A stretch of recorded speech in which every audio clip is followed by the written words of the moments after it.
This is the device I made. ಇದು ನಾನು ಮಾಡಿದ್ದೀನಿ. ಇದನ್ನ ವಾಟರ್ ವೋಲ್ಟಾಮೀಟರ್ ಅಂತ ಹೇಳ್ತಾರೆ. ಆಯ್ತಾ, ನಾನೇ ಮಾಡಿರೋದು ಇದು. ಇದರಲ್ಲಿ 2 ಕಾರ್ಬನ್ ಎಲೆಕ್ಟ್ರೋಡ್ಸ್ ಇದೆ, ಅದನ್ನು ವೈರಿಂದ ಕನೆಕ್ಟ್ ಮಾಡಿದ್ದೀನಿ. ಆಯ್ತಾ. So this is activity 1.7. Okay, activity 1.7.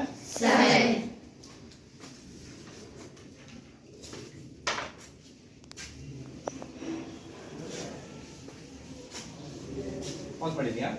No sir. 1.7. ಆಯ್ತಾ.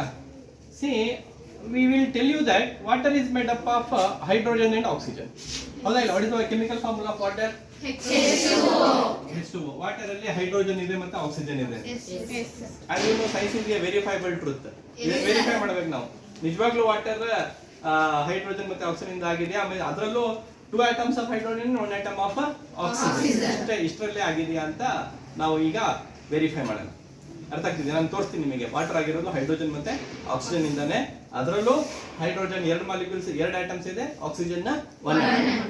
ಇದರ ಹೆಸರು ಎಲೆಕ್ಟ್ರೋಕೆಮಿಕಲ್ ಡಿಕಂಪೋಸಿಷನ್ ಅಂತ. ಏನು? Electrochemical decomposition. Electrochemical decomposition. So you will use a device. This device is used. ಈ ಡಿವೈಸ್ ಅನ್ನು ನಾವು ಯೂಸ್ ಮಾಡಬೇಕು ಈ ಒಂದು ಎಕ್ಸ್ಪೆರಿಮೆಂಟ್ ಮಾಡಕ್ಕೆ. ಆಯ್ತಾ. ಇದ್ರಲ್ಲಿ ಏನು ಮಾಡಬೇಕಂದ್ರೆ ವಾಟರ್ ತಗೋಬೇಕು. ಫಸ್ಟ್ ಏನು ತಗೋಬೇಕು? ವಾಟರ್ ತಗೊಳ್ಳೋಣ. ಅದೇ ವಾಟರ್ ಅನ್ನು ನಾವು ಚೆಕ್ ಮಾಡಬೇಕು. Is it made up of hydrogen and oxygen? ಆಯ್ತಾ.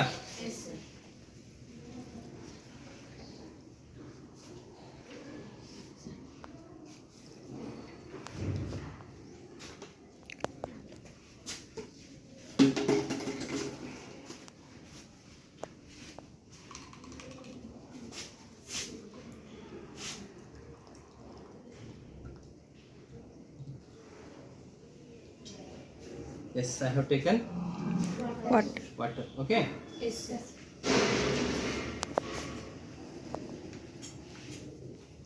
Now I will take 2 test tubes. 2 test tube ಅನ್ನು ತಗೊಳ್ತಾ ಇದ್ದೀನಿ. ಓಕೆ, ಇದರಲ್ಲೂ ವಾಟರ್ ಫಿಲ್ ಮಾಡ್ತೀನಿ. ಓಕೆ,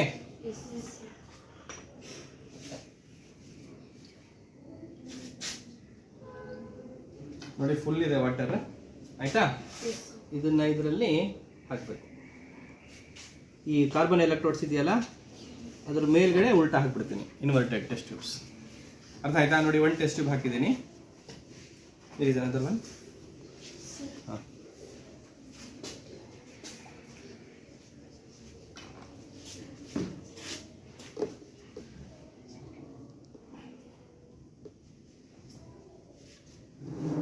ಒಂದು ನಿಮಿಷ.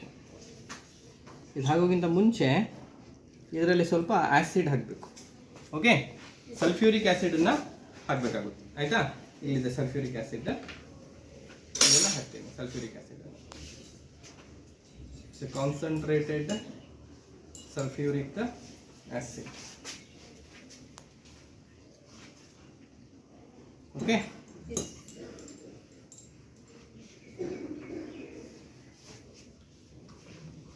ಸಲ್ಫ್ಯೂರಿಕ್ ಆ್ಯಸಿಡನ್ನು ಹಾಕಿದ್ದೀನಿ. ಓಕೆ, ಸ್ವಲ್ಪ ಹೈಡ್ರೋಕ್ಲೋರಿಕ್ ಆ್ಯಸಿಡ್ ಹಾಕೋಣ.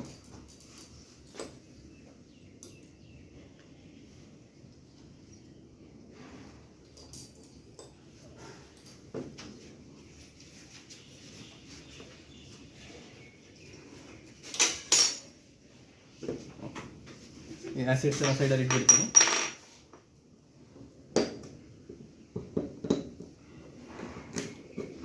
ಡೇಂಜರ್ ಆ್ಯಸಿಡ್ಸ್ ಇದು.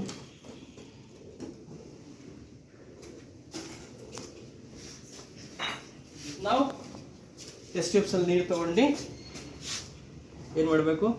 ಇನ್ವರ್ಟೆಡ್ ಟೆಸ್ಟ್ ಟ್ಯೂಬ್ಸನ್ನು ಇಡಬೇಕು. ಓಕೆ, ನೋಡಿ ಇಡ್ತಾ ಇದ್ದೀನಿ.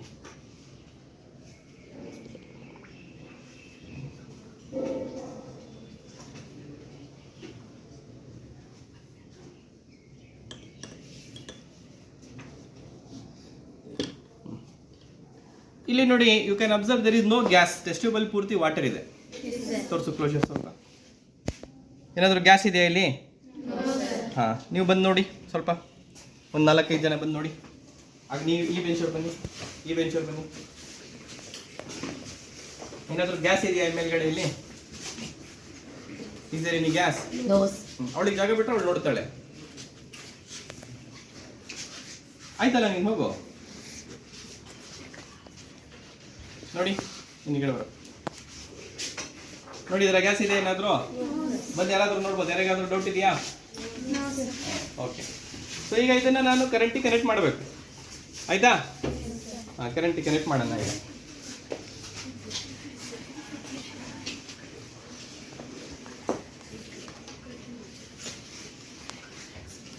ಗ್ಲೌಸ್ ತೆಗೆದುಬಿಡ್ತೀನಿ.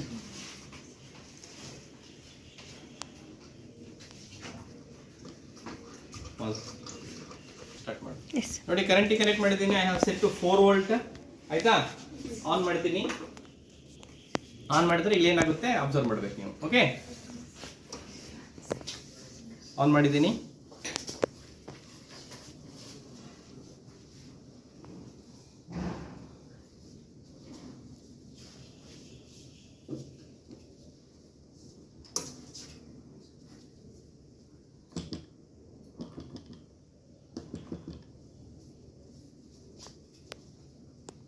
ಬಂದು ನೋಡ್ಬೇಕಿಲ್ಲಿ ಏನಾಗ್ತಿದೆ ಅಂತ. ಒಂದು ನಿಮಿಷ ತಡಿ, ನೀನು ಪಾಸ್ ಮಾಡು.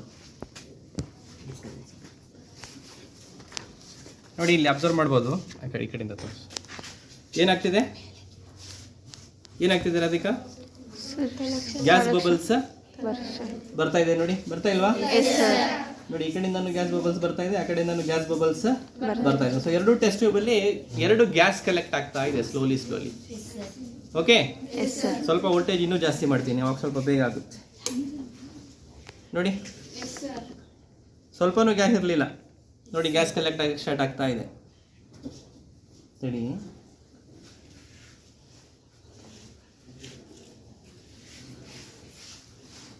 ಕಾಣ್ತಿದ್ಯಾ ಕ್ಯಾಮ್ರಾದಲ್ಲಿ? Yes sir. ಹಾಂ, ನೋಡಿ, ಗ್ಯಾಸ್ ಬರ್ತಾ ಇದೆ ಸ್ಲೋಲಿ. ಮೇಲ್ಗಡೆ ತೋರಿಸು, ಇಲ್ಲಿ ಗ್ಯಾಸ್ ಕಲೆಕ್ಟ್ ಆಗಿರೋದು. ಈ ಕಡೆಯಿಂದ ನೋಡಿ, ಇಲ್ಲಿ ಗ್ಯಾಸ್ ಕಲೆಕ್ಟ್ ಆಗಿದೆ, ಬರ್ತಾ ಇದೆ ನೋಡಿ ಗ್ಯಾಸ್.